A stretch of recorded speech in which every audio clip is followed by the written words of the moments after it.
você quer ser alguma coisa diferente, você tem que fazer alguma coisa diferente. Se você continua fazendo o que você sempre fez, você vai continuar obtendo o que você sempre obteve. E se você quer aprender a influenciar mais as outras pessoas, você tem que chegar à consciência de que, conscientizar-se de que influência é você associar o sentimento de prazer ao seu produto, serviço, ideia ou talento. Como que você faz isto? Comunicando-se melhor. Como que você se comunica melhor? Eu vou mostrar para você essa tecnologia. Nós vamos começar pelos olhos. Os olhos são as janelas da alma. Você já escutou essa expressão? Os nossos olhos podem se movimentar em 9 posições diferentes. Você pode movimentar os olhos para cima, na horizontal e para baixo. Para cima, você pode movimentar os olhos para a esquerda, para o meio, para o centro ou para a direita. Na horizontal, para a esquerda, para o centro, para a direita. Para baixo, para a esquerda, para o centro, para a direita. A parte do centro não nos interessa nessa apresentação. Então nos sobra 6 posições diferentes. Os olhos para cima, para a esquerda, para a direita. Os olhos na horizontal, para a esquerda, para a direita. Os olhos para baixo, para a esquerda, para a direita. Todas as vezes que você movimenta os seus olhos para cima, você está processando imagens dentro do cérebro. Todas as vezes que você movimenta os olhos na horizontal, você está processando sons no seu cérebro. Todas as vezes que você olha para baixo, para a esquerda, você está conversando com você mesmo. E todas as vezes que você olha para baixo, para a direita, você está tendo sensações corporais e está tendo sentimentos. Por exemplo, você nunca viu ninguém deprimido olhando para cima. Se eu descrever para você alguém deprimido aqui ao lado, e lhe perguntar a posição dessa pessoa, você vai dizer, cabisbaixa. É impossível você ficar deprimido olhando para cima. É impossível você ficar deprimido jogando voleibol, por exemplo. Você pode estar com a maior depressão do mundo. Você entrou numa quadra de voleibol, imediatamente de vôlei, imediatamente a sua depressão acaba. Por quê? Neurofisiologicamente é impossível você se sentir deprimido olhando para cima. Por quê? Depressão é você conversa com você mesmo e você se sente deprimido. Você conversa com você mesmo e você se sente deprimido.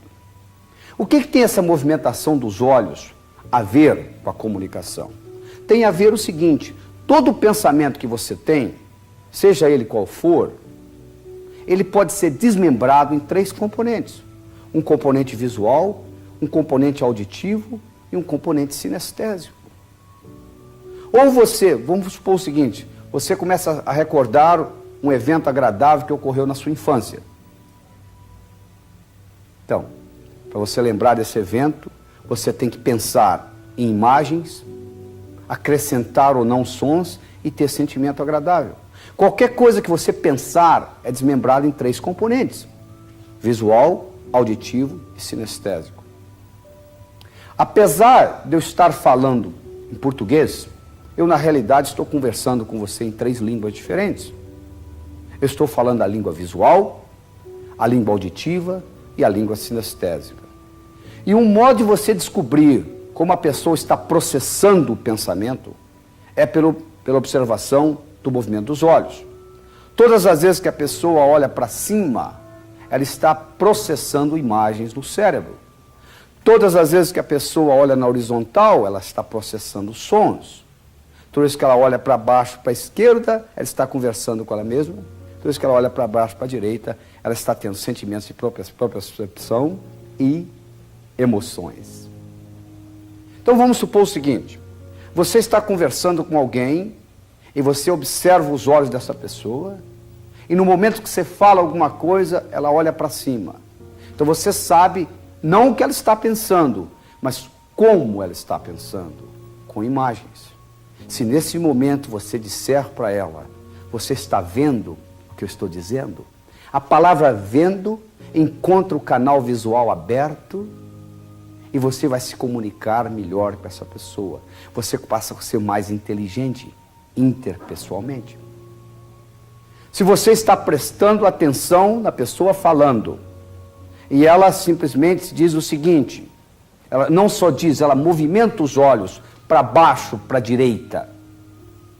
E você então diz, como que você se sente com relação ao que eu estou dizendo? A palavra sente encontra o canal sinestésico aberto. Então essa pessoa vai se sentir mais à vontade conversando com você. Existem 3 componentes da habilidade de influenciar os seres humanos. Um deles é a palavra, o segundo é o tom de voz e o terceiro é a fisiologia. Palavra, tom de voz e fisiologia. Então vamos discutir isso com carinho. A palavra representa somente 7% da sua habilidade de se comunicar e de influenciar os outros. O tom de voz representa 38% e a fisiologia representa 55%. Por isso que mesmo você sendo tendo um doutorado em comunicação, você ainda tem muito que aprender nessa área, porque isso ainda nem chegou nas universidades. Tudo que você aprendeu em termos de comunicação através da palavra sozinha, representa somente 7% do poder de se comunicar. Deixa eu dar um exemplo que aconteceu nos Estados Unidos. Nos Estados Unidos, vende-se muito por telefone, telemarketing. E foi ensinado às telefonistas a fazer o seguinte. O indivíduo que mora em Nova York, comparado com o indivíduo que mora em Dallas, no Texas, eles falam numa velocidade muito diferente. Se você colocar um indivíduo, um texano de Dallas, conversando com um indivíduo de Nova York, o indivíduo de Nova York vai reclamar que o texano fala muito devagar. O indivíduo do Texas vai reclamar que o indivíduo de Nova York fala muito depressa.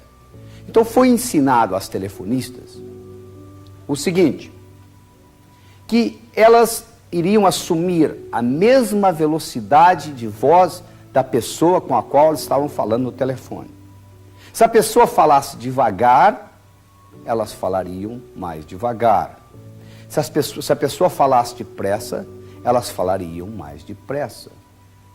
Isto sozinho aumentou para esta companhia onde foi testado esse esquema, aumentou 30% em vendas, mostrando o impacto não só do que você diz, mas como você diz. Muito mais importante do que o que você diz é como você diz. E a velocidade com que você fala é fundamental comparando com a pessoa com a qual você conversa. Então, agora para frente, você vai se lembrar do seguinte, se você está conversando com uma pessoa que fala muito depressa, aumente a velocidade da sua voz um pouquinho, da sua fala. Se você está conversando com uma pessoa que fala muito devagar, diminua a velocidade da sua voz um pouquinho. E só aí você está aumentando a sua capacidade de influenciar em pelo menos 25% a 30%. O terceiro componente é a fisiologia. Representa 55% do poder de se comunicar. O que é a fisiologia? A fisiologia é o modo como você coloca o seu corpo em comparação com o corpo do outro. Por exemplo, se eu chego no escritório para conversar com alguém e esta pessoa está, vamos supor, com os braços cruzados ou com a perna cruzada, as pernas cruzadas, e se eu assumir o que nós chamamos uma imagem espelho desta pessoa, ou seja, colocar o meu corpo, a minha fisiologia, mais ou menos do mesmo jeito da outra pessoa, vai haver uma sintonia a nível inconsciente entre o meu cérebro e o cérebro dessa pessoa. Porque quando eu assumo a mesma posição corporal da pessoa com a qual eu estou conversando, a nível inconsciente eu estou dizendo para ela, eu sou igual a você, você pode confiar em mim. Então as três coisas são importantes, a palavra, o tom de voz e a fisiologia. A palavra sendo apenas 7%, o tom de voz 38% e a fisiologia 55%. Pelo fato da palavra ser somente 7%, eu não estou dizendo que não é importante. Quantos por cento da sua comida é pimenta? Ou quantos por cento da sua comida é sal? Quase nada. No entanto, um pouquinho mais de sal, você já não consegue comer a comida. Um pouquinho mais de pimenta, você já recusa comê-la. Então, apesar da palavra representar somente 7%, é importante. Mas ela se torna muito mais importante, essa importância pode ser multiplicada em até 10 vezes, se você leva em consideração o movimento dos olhos, e você então, agora, fala a palavra de acordo com a posição dos olhos da pessoa, ou se você leva em consideração a velocidade com a qual a pessoa está conversando, se ela fala depressa, você fala depressa, se ela fala devagar, você fala devagar, e principalmente se quando você fala, você está assumindo a fisiologia semelhante à da pessoa. Quando você combina essas três coisas, a sua habilidade de influenciar os outros vai aumentar tremendamente. E além disso, você tem que manter em mente o seguinte: todo ato humano é motivado por duas coisas e somente duas coisas: evitar sofrimento e procurar prazer. Tudo que você faz na vida, você faz ou evitando o sofrimento ou procurando o prazer. Se você, por exemplo, é fumante, por que você fuma? Porque o seu prazer de fumar é maior do que o sofrimento, o medo que você tem de ter infarto, de ter enfisema, de ter câncer ou de envelhecer precocemente. O dia que o medo de ter infarto, câncer, enfisema ou de envelhecer precocemente for maior que o seu prazer de fumar, você para de fumar imediatamente, você não precisa de motivação, não precisa de nada. Por que você é gordo? Porque o seu prazer de comer é maior do que o seu sofrimento de ser gordo. O dia que o sofrimento de ser gordo for maior do que o prazer de comer, você vai parar de comer, vai diminuir, sem nenhuma motivação. Quando você está tentando influenciar alguém, quando você está no processo de influenciação, você tem que manter em mente o seguinte: a pessoa vai dizer sim à sua proposta, ao seu produto, ao seu serviço, à sua ideia, ao seu talento, dependendo desse jogo entre evitar sofrimento e procurar prazer.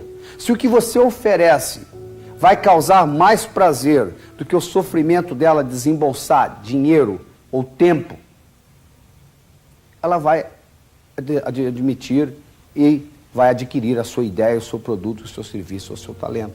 Senão, não tem jeito. Então, levando isso em consideração, e levando em consideração que a sua inteligência interpessoal é uma combinação de coisas, entre elas a palavra e o tom de voz, e levando em consideração que a fisiologia é muito mais importante do que a palavra ou o tom de voz, você agora, quando conversando com alguém, a primeira preocupação que você vai ter em mente é assumir a mesma fisiologia corporal da outra pessoa.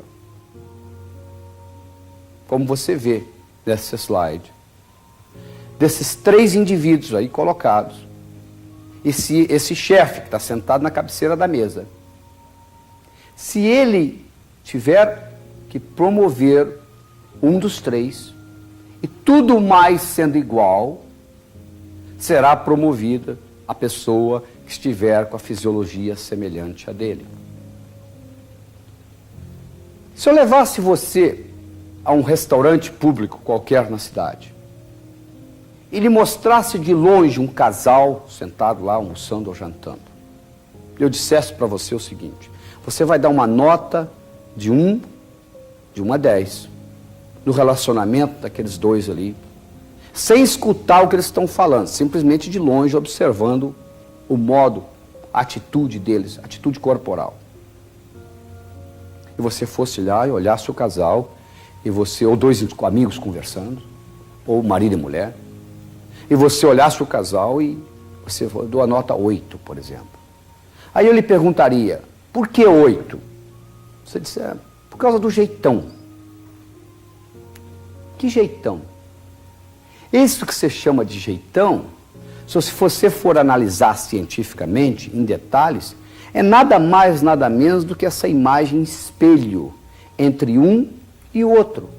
Ou seja, quando você de longe olhar, observar duas pessoas conversando numa mesa, e elas estão em rapport, que nós chamamos em inglês, elas estão sintonizadas uma com a outra, isso é expressado no corpo de uma forma que elas mantêm mais ou menos esta imagem em espelho uma da outra. E isso é fundamental. Comunicação é como se fosse uma dança. Quando você tem um casal de dançarinos, esse casal, todos dois dançam muito bem, e vamos supor que a mulher dançando, de repente, ela visualiza ou vê do outro lado do salão uma conhecida dela, ela é capaz de levar o parceiro lá para dar um alô para a conhecida, sem ele perceber que ela está levando. Por que isto? Porque comunicação é como se fosse uma dança. Quando a coisa está bem entrosada, você não sabe quem está conduzindo quem. Nós não nascemos bons comunicadores. Você não vai num berçário e diz aquele ali se comunica bem, aquele não, aquele sim, aquele não. Comunicação, você aprende, é um software. Depende muito de você, do que você aprendeu com você mesmo, imitando outras pessoas. O que eu quero lhe provar é que você, hoje, comunicação é uma ciência. Você consegue transferir de um cérebro para outro, você consegue aprender. Como tudo que você aprende na vida passa por 4 fases. E nós vamos discutir em detalhe essas fases. A primeira fase é a fase da ignorância. Todos nós somos ignorantes, só que em assuntos diferentes. Se você não sabe pilotar um avião, por exemplo, você é totalmente ignorante no que diz respeito a pilotar um avião. É verdade? Então você não sabe o quanto você não sabe no que diz respeito a pilotar um avião. Você então é inconscientemente incompetente. Esta é a primeira fase. Se você agora vai almoçar com um piloto e ele começa a contar para você o que precisa para pilotar um avião, você entra na segunda fase, que eu chamo estar a par da situação. Você se torna agora conscientemente incompetente. Você agora sabe quanto você não sabe.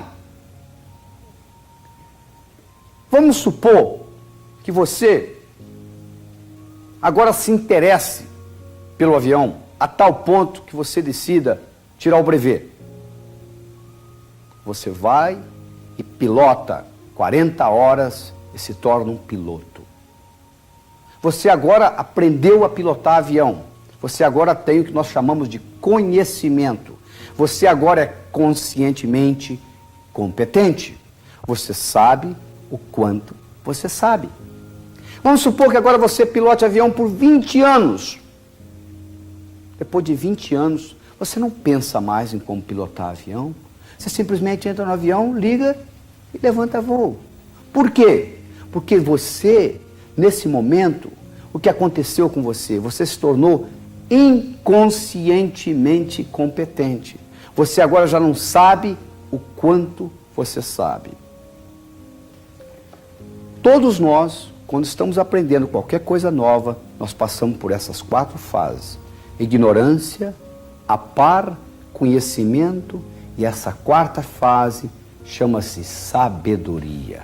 Você nem sabe o quanto você sabe. É o modo como você dirige seu carro hoje. Você chega lá, liga a chave, sai dirigindo.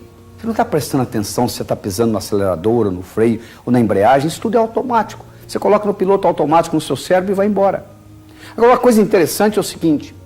Entre a par e conhecimento, existe um processo chamado de confusão. É uma das mensagens mais importantes que eu vou apresentar para você nesse vídeo. é que confusão faz parte do aprendizado. Se você não entende absolutamente nada como pilotar um avião, você não está confuso a respeito de pilotar um avião.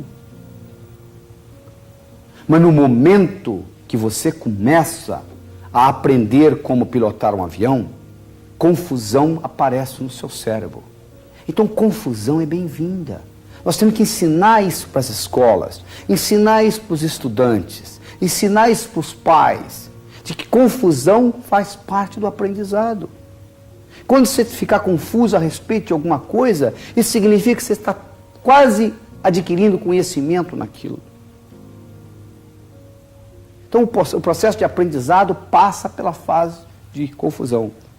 Como passa por muitas outras fases. Como, por exemplo, passa pela fase de impacto. Isso é a primeira fase na comunicação. Você tem que causar um impacto quando você vai se comunicar com alguém. Você tem que causar um impacto quando você vai se comunicar com alguém, um assunto do seu interesse e do interesse dessa pessoa. Você tem que fazer a pessoa ficar interessada pelo assunto. Você tem que causar um impacto quando você vai ensinar alguma coisa.